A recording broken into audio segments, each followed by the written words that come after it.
Album के कारण 2 star Bhojpuri के एल्बम के कारण दोनों में लड़ाई चल रही है कि उसका हिट हो जाए, उसके 1 मिलियन हो जाए, 10 मिलियन हो जाए, बोलो देखो मैं पहले 10 मिलियन लाया भोजपुरी में।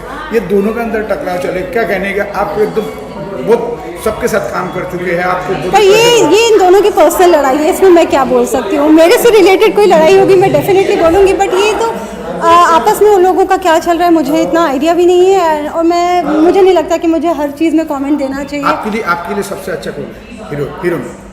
मेरे लिए जो भी अच्छा काम करता है ऑन सेट, जो बहुत प्रोफेशनल होता है, वही मेरा अच्छा हीरो होता है। पहले भी देखिए एक जमाना था रवि किशन जी का था, तिवारी जी का था, तो उसके बाद अभी उन लोग मतलब पीछे हो गया। अब खेसारी का जमाना, पवन, ये दोनों पवन अपना ये जो जमाना चलता है, लेकिन आपको नजर ये नहीं कि भाई तुम एक हमेशा एक जगह राजा बन के नहीं बैठ सकते, कभी ना कभी तुम सबसे तो बिल्कुल बदलाव आता ही है। और अभी जो नया लॉट आया है वो भी बहुत टैलेंटेड है।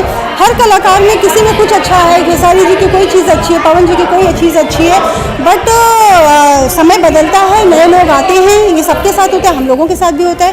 अब जो नया दौर आ रहा है वो एक्टिंग बेस्ड हो रहा है। वो सिंगर वाला जो दौर था ना वो थोड़ा सा कम हुआ है और एक्टिंग बेस्ड चीज़ें स्टार्ट हुई है। तो अभी के जो जितने एक्टर्स, मैंने बहुत सारे न्यू कमर्स के साथ काम किया, they are very talented, they are very good. तो मुझे लगता है इससे कहीं ना कहीं स्तर और ऊपर जाना चाहिए जब अच्छे एक्टर्स होते हैं।